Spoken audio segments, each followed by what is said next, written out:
کیا کریں؟ کاش ایسا ہو جائے کہ میں 10 دنوں میں تھوڑا پوائنٹ کرتا رہوں گا. آپ اپنی نماز میں اپیرنس کو امپروو کر لیں. اپیرنس کو امپروو کر لیں. مثال کے طور پر باڈی کی کچھ پوزیشنز ہیں نماز کے اندر مانگی گئی ہیں، مستحب ہیں، اس کو پورا کریں.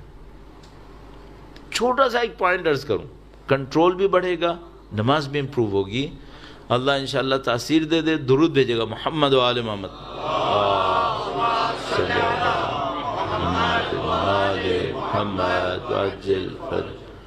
پوری نماز کے اندر انگلیاں کھول کے نہیں رکھنی ہوتی، بند کرنی ہوتی.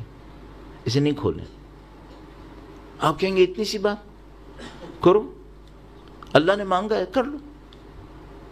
جب آپ کھڑے ہوں مرد کے لیے ہاتھوں کو زانوں کے اوپر رکھنا ہے، سائڈ میں نہیں رکھنا ہے، سامنے رکھنا ہے. سامنے رکھو. سب کی لاجک ہے اور معصوم کی بیان کی بھی لاجکس ہیں، ہماری سوچی بھی نہیں ہے. بیان کی بھی لاجکس ہیں. ہاتھ سامنے ہونے چاہیے، سائڈ میں نہیں ہونے چاہیے. مثال کے طور پر جب رکوع کریں تو انہوں نے کہا ہے کہ ہاتھوں کو صرف رکوع میں ایک جگہ ہے جہاں پہ انگلیاں کھلتی ہیں، باقی سب جگہ پہ انگلیاں بند رہتی ہیں. رکوع میں صرف ایک جگہ پہ انگلی کھلتی ہے. انگلیاں کھولیں، تھوڑا سا جو اپنے نیز ہیں اس کو پش کریں پیچھے کی طرف. کمر اسٹریٹ ہونی چاہیے، گردن بھی سیدھی ہو، جھکی بھی نہیں ہو، اسٹریٹ رکھیں. کانسیپٹ کیا ہے؟ کانسیپٹ یہ ہے کہ خدا میں تیرے راستے میں گردن کٹوانے کو تیار ہوں. لاجک ہے. یہ اپیرنس خدا نے مانگی ہے، ایسے کرو.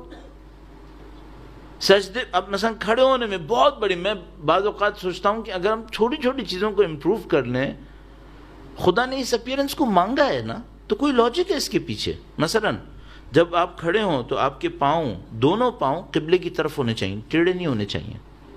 کوئی کہے کہ حرام ہے، حرام نہیں ہے، مستحب ہے. اس سے نماز امپروو ہوگی، اور نماز امپروو ہوگی تو یہ سمجھ لو آپ نے سب کچھ ٹریگر کر دیا، بہتر ہوتا چلا جائے گا. تو ابھی دوسرا دن ہے مجلس کا، میں دوسرے دن میں اس کو عرض کر رہا ہوں تاکہ انشاءاللہ میں اور آپ پریکٹس کریں گے 10 دن، کہیں سے کہیں پہنچ سکتے ہیں ہم. اچیومنٹ ہونی چاہیے نا. تو پاؤں بالکل سیدھے ہوں، تھوڑا سا گیپ دیں اور قبلے کی طرف ہوں.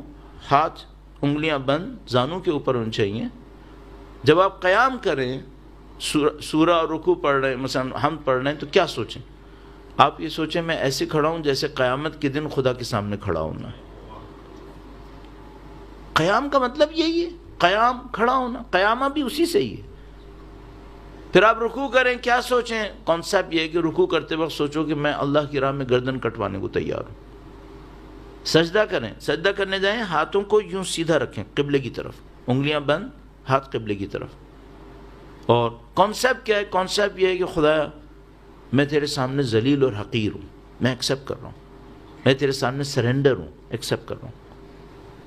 اس فزیکل سرنڈر کے بدلے میں خدا سے مانگے خدا مجھے اسپریچولی بھی سرنڈر کروا دے، میں تیرے لیے سوچنا شروع کروں. بیٹھیں گے دوسرے سجدے سے پہلے، پھر دوبارہ سجدے میں جائیں گے. روایت نے بہت خوبصورت بیان کیا، میں جب بتاتا ہوں میں لطف لیتا ہوں اس کا، اور کئی دفعہ بتا چکا ہوں، اور آپ نے ظاہر 10 جگہ اور بھی سنا ہو شاید. دوسرے سجدے کو کہتے ہیں، یہ جو پہلا سجدہ ہے یہ ہماری کریشن کی طرح ہے، جیسے خدا نے ہمیں پیدا کیا. تو جو دوسرا سجدہ ہے یہ کہتے ہیں یہ ڈیتھ ہے، موت. دوسرا سجدہ کرنے گئے تو یہ دوسرا سجدہ میری اور آپ کی موت کی طرح ہے. اور اس سجدے کے اندر اپنی موت کو یاد کرے انسان، خدا مجھے اچھی موت چاہیے. اور اس دوسرے سجدے کے بعد اگر دوسری رکعت ہوئی یا آخری رکعت ہوئی تو آپ نے تشہد پڑھنا ہے. کیسے تشہد پڑھیں؟ یہ سوچ کے پڑھیں کہ خدایا اس گواہی کو قیامت کے دن مجھ سے قبول کر لے. تو اگر کسی کا تشہد خراب ہوا تو قیامت کے دن شاید اس کی گواہی بھی صحیح نہیں ہوگی. یہ سب آگے تک جائے گا. اور مثال کے طور پر بہت خوبصورت ایک جملہ روایت کے اندر آیا، فرمایا یہ جو پہلا سجدہ ہے یہ کریشن ہے، یہ جو دوسرا سجدہ ہے یہ ڈیتھ ہے، یہ جو ان بٹوین دو سجدہ آپ بیٹھے یہ کیا ہے؟ کہا یہ دنیا کی زندگی ہے. اس کے لیے کہتے ہیں استغفر اللہ ربی واتوب الیہ. یہ دنیا کی زندگی اتنی چھوٹی سی ہے، دو سجدوں کے درمیان کتنا اسٹے کرے گا کوئی؟ کہا یہ استغفر اللہ ربی واتوب الیہ، کیونکہ خدا سے دوری کی جگہ ہے یہ. نماز امپروو کریں گے، بہت ساری چیزیں امپروو ہوتی چلی جائیں گی. درود